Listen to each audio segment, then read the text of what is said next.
Newsmakers. Many folks are turning to motorcycles to save on gas, and there's a federal law to protect them. Hello, and thanks for joining us. I'm Carla Showali. You're watching Comcast Newsmakers. In the studio with me today is Craig Kimmel. He's a lemon law advocate, and today we're talking about lemon motorcycles.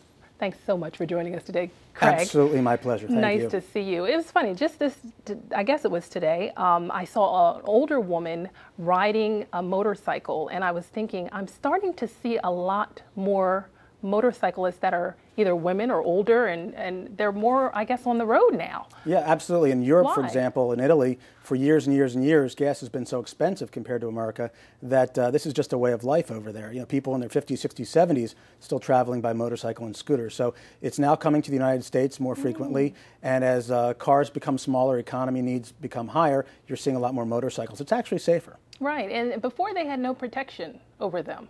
Well, lemon law protection. Right, that's okay, correct. so federal law, they now do. Anything sold with a warranty under federal law and most state law will entitle you to protection for consumer rights.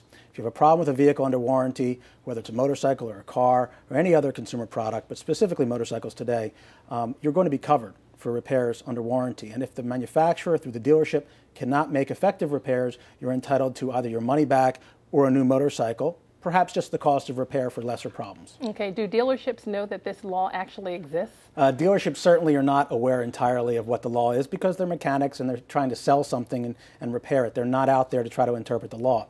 So usually they get their information from the manufacturer, and the manufacturer says as little as possible. But consumers have to know they have these rights, and if their motorcycle is not repaired in a reasonable period of time, just like with a car, perhaps more so because of the dangers of being on two wheels rather than four, they should do something to enforce their rights so that they can avoid safety problems and other types of problems. Okay, so what types of problems are covered under this law? Well, under breach of warranty claims, state and federal claims, any problem is covered. The only difference between the federal breach of warranty laws and the state lemon laws is that for state lemon laws, you have to prove what's called a substantial defect or substantial impairment. That's a use, value, or safety impairment that gets in the way with your vehicle ownership, in this case a motorcycle. So on a motorcycle riding, if you feel a vibration, that could be much more dangerous than it could be perhaps in a car where you're behind the wheel and you're feeling the vibration, but you're still on four wheels and very safe.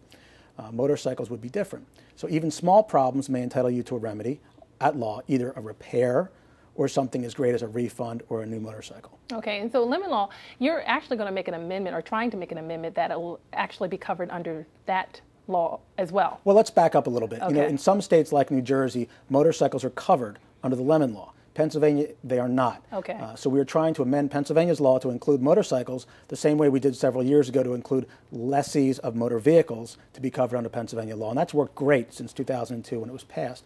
But now we're trying for motorcycles because they are sold in more volume than ever. And certainly in the future, we see that with $4, $5 a gallon gasoline, many more people are going to switch to motorcycles, at least partially, for those short trips or those nice days. Do you think this is a period that we're kind of going through, though, with more people buying motorcycles, or do you think this is going to be a new trend? Well, there's really two things. There's the market for people who need transportation that's cheap and affordable. That is exploding right now as gas prices go up. I don't see that changing. There's also a market of people who are just enjoying the ride, like myself, who have discovered motorcycles over their lifetime and can use them practically in a way that before might have just been leisure. Now it's something that they enjoy doing at certain times of the year. And there are people who ride 4 seasons out of the year, even in the snow.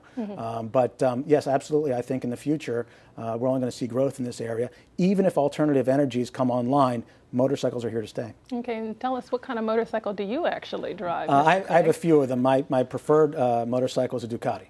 Do you really? Yeah. You wear your helmet or don't wear your helmet? Absolutely wear my helmet. You do wear your helmet. All right, that's good to know. All right, this is interesting. Lemon motorcycles. Thanks so much for joining us. I guess we can go on your website and get more information about it. Absolutely, and if somebody has a problem with a motorcycle, they get free representation under the law too. Attorney's fees are paid. All right, I heard that. Thanks, Craig. My pleasure.